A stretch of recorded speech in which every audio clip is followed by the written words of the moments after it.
And I will say there's never going to be a perfect time, which I'm sure you guys all know. There's never a perfect time for anything. Today's mini training is all about when and how to let go of virtual assistant clients as you step into the integrator role. This also can apply to clients that are no longer aligned as well. So it could be an integrator client, but maybe they're no longer aligned. So for those of you who still do have some virtual assistant clients and are wondering when and how to move on from them, this training will help you with that. So this is definitely something that we tend to avoid is we have a hard time like letting go or knowing when to, but this is one of the most important transitions that you'll make as you step into that quiet leader behind the scenes and into that integrator role. So first I want to say that letting go of them isn't always required. So some of you will actually evolve your VA clients into integrator clients. And that's going to be the easiest path if you can make it work. But for many of you, there will come a point when holding on to this VA work is actually what's keeping you stuck. So in this training, I'm going to walk you guys through how to decide if a client can grow with you and to keep them on, or the signs that it might be time to let go of them, and then how to think about this decision without kind of spiraling around the money piece, as I know that's kind of the biggest thing that holds us up. So, first step, can this client grow with me? So this is where we want to kind of start, and we want to ask ourselves, is this client someone who could become an integrator client of mine? So one, you just want to make sure they're aligned. Obviously, if they're not aligned, then you're not even going to ask. But if they are an aligned client and you can see that potential, then the next step is to just simply ask them. And it doesn't have to be complicated. It can be as simple as saying something like, hey, I'm starting to shift more into a strategic role, supporting with operations, decision making, and helping bring that vision to life. Is this something you'd be interested in now or in the future? So just asking that question to your clients and just keeping it super simple.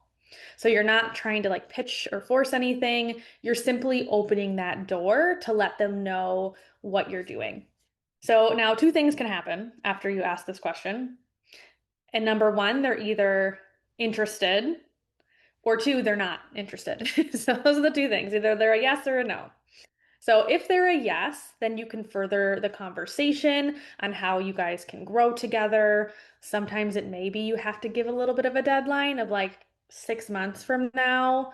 We need to make this transition, completely up to you. And that's something we can dive deeper into. For example, I do still have a virtual assistant client, but I'm only doing like 2 hours a month. And the intention is once she's gotten to the point where she's grown enough, then we'll start the integrator stuff. So for me, since it's so low of a time commitment, I am okay with waiting probably another year. If although there may be a time where I'm like, okay, that I can't do this 2 hours. So that's what we're going to kind of get into now. So when they do say no, then figuring out when is the right time to let go. So either deep down, you know, like they're not going to be a fit, or it's that question of when should I do it? So when's the right time to let them go? And I will say there's never going to be a perfect time, which I'm sure you guys all know. There's never a perfect time for anything. However, there are clear indicators that you can look for to know if the time is coming.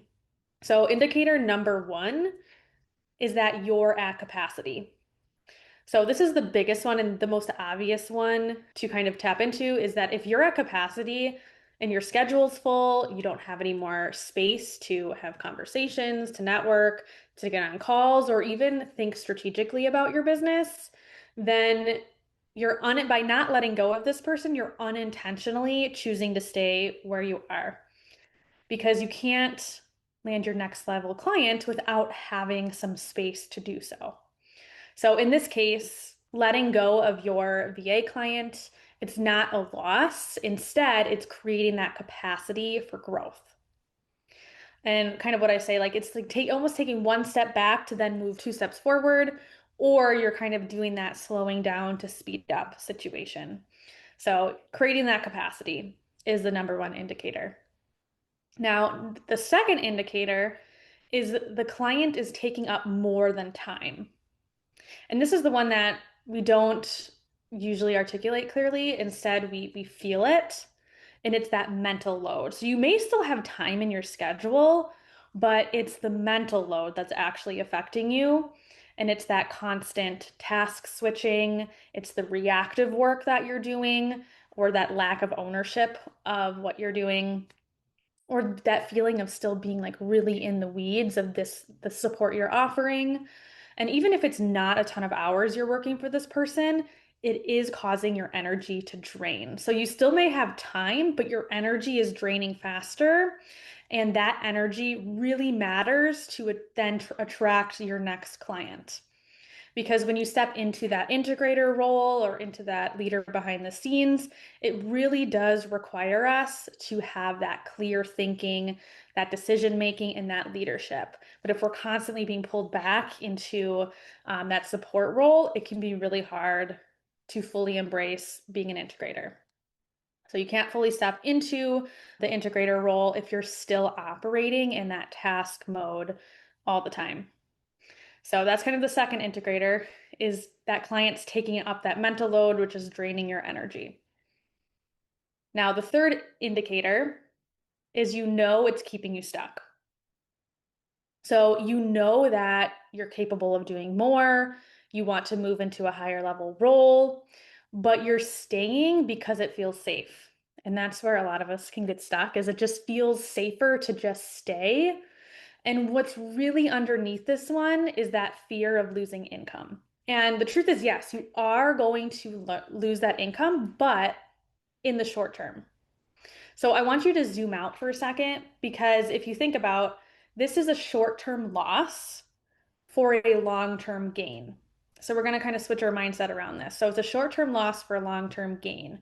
So for example, the scenario is you let go of this VA client and you don't land another client for 6 months. So technically, you're going to go 6 months without that VA income, but in 6 months, you land a $2,000 retainer. So then that means the rest of the year, that next 6 months, you're bringing in $12,000 into your business. Now, if you compare that to the income you would have had from the VA client, my bet is it's not even going to come close to what you're going to make with taking that off your plate and then landing that next client. So when we shift our mindset around this is the short-term loss for the long-term gain, you're going to be bringing in way more money than if you just kept that virtual assistant client.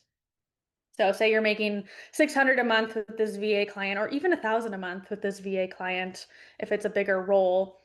Losing that income for the first 6 months, you're going to have such more of a long-term gain by taking that off your plate to find that next person.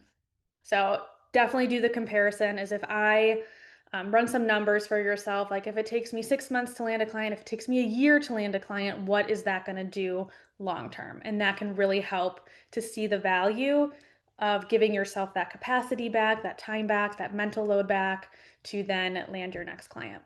So the real question then becomes, are you willing to release short-term security for long-term alignment, income, and growth? Because staying where you are might feel safer and it's just it feels easier to do that, but that's what's actually keeping you capped, keeping you stuck. So when you let go and you do part ways with your client, you're creating that space, you're creating that energy and that momentum, and the weight that you've been carrying to support that client then lifts. So suddenly you start showing up differently. You have more capacity for conversations. You actually have time to be visible. Maybe you start getting excited again because you no longer have to think about all the tasks that you were doing. And that's when the new clients start coming in. So you're closing one door to open another. So if you take anything from this mini training today, it's that you don't grow into the integrator role while holding on to everything from that VA role that you were doing. And at some point, there is going to be a transition. So this transition does require you to kind of be honest with yourself, have that trust, and then also a willingness to think long term. So run the numbers for yourself. That's something that always helps me is I always think, what's the worst case scenario, right? So if you're in this place, there's three questions I want you to ask yourself. You still have a virtual assistant client. So the first one is this client someone I can grow with? Or are they someone I'm holding on to out of comfort? And what would happen for you if you created the space? So those are three questions to go through to determine if it makes sense to let go of them and when. Because in order to get to this next level, we need to step into a new version of ourselves. And it's really hard to step into that new version when we're still stuck in that support role. And sometimes stepping into the new version starts with letting go, which is exactly what this is all about. So again, this doesn't have to just be virtual assistant clients. This can also pertain to integrator clients you may have that no longer feel aligned.